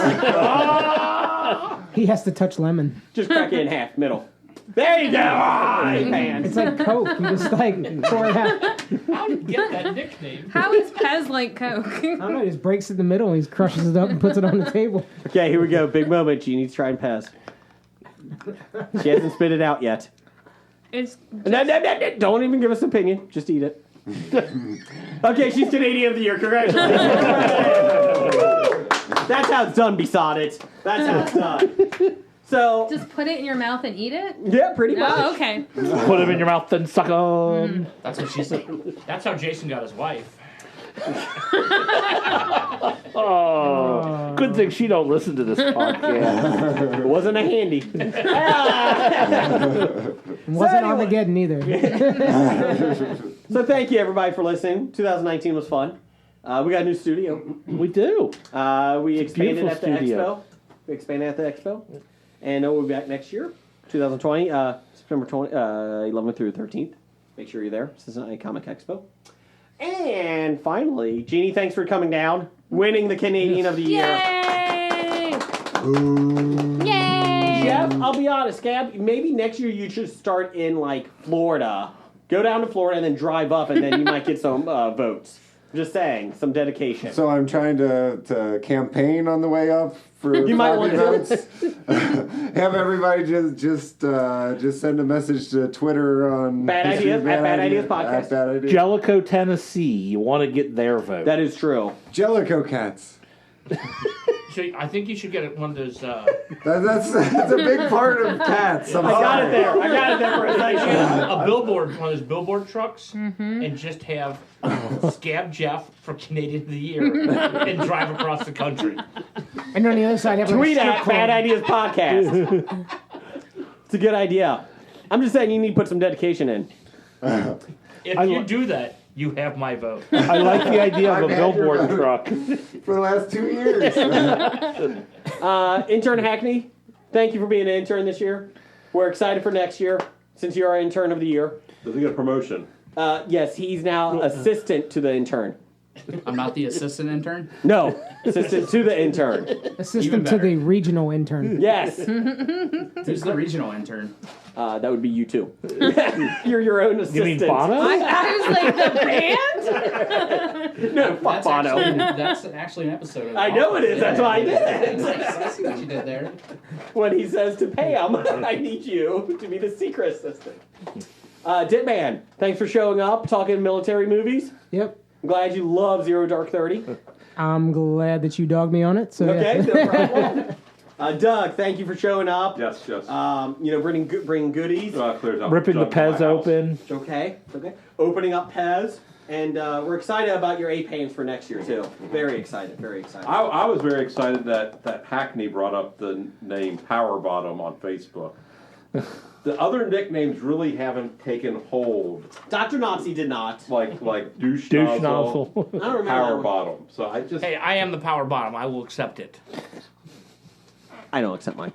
Shut up, douche nozzle. Yes, sir. That's the only name for him that we have in our household. Me or him? Oh, Jim. Power Okay. bottom. So, anyway, thanks for listening, and Roger says goodbye. Goodbye.